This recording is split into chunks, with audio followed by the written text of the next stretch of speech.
दोस्तों, आप जरूर यह समय का महत्व को सुनें।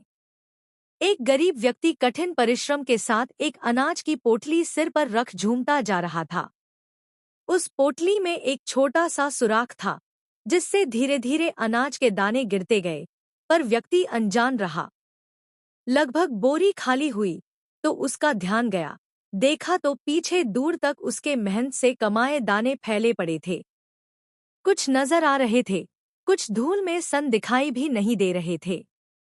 उसने गहरे दुख व ललक भरी दृष्टि उन दानों पर डाली, पर पछतावा ही उसके हाथ बचा। अंदर से एक ही भाव उठा कि काश मैं इन दानों को फिर से पा सकता। वास्तव में यही स्थिति व्यक्ति की होती है। समय हाथ से निकल जाने पर व्यक्ति निश्चित ही पोटली से बिखरे उन दानों को फिर नहीं पा सकता, परंतु यदि समय है तो परिश्रम करके दोबारा अवश्य एकत्र कर सकता है। बीता हुआ समय और बीता हुआ जीवन कभी दोबारा वापस नहीं लाया जा सकता, फिर भी हम सब क्षण क्षण करके पोटली के दानों की तरह परमात्मा की ओर से मिले समय को बिखेरते रहते हैं। पीछे बस इच्छाएं शेष रह जाती हैं। नववर्ष हम सबसे एक ही पुकार कर रहा है कि मैं आ तो गया हूँ, लेकिन बीते वर्ष की तरह हमें यूं ही न बिखरने देना।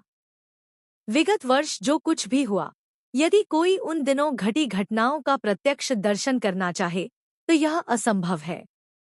सदैव से यही होता आया है, इसलिए समय को काल भी कहते हैं। काल अनंतकाल से अपने साथ न जाने कितने प्रभावों, स्वभावों, अभावों, दबावों से लेकर जीवन परिवार समाज से जुड़े उखाड़ पछाड़ को अपने में समाता रहा है, आगे भी समाता जाएगा। लेकिन समझदार लोग मिले अनुभवों के सहारे आने वाले समय के उपयोग का तरीका निकालकर सुखमय भविष्य की ओर फिर से बढ़ चलेंगे। यही जीवन का उसूल है। समय ही उखाड़ और विनाश का कारक भी बनता है और असंभव को संभव बना देने वाला निर्माणकर्ता भी यही है। यह हमें पुनः नई ऊर्जा से भर देता है। समय के साथ परमात्मा का गहरा गुथाव जो है। समय बहुत कीमती है दोस्तों। समय के साथ चलो तभी आपका समय अच्छा रहेगा। श्री राधे राधे जी।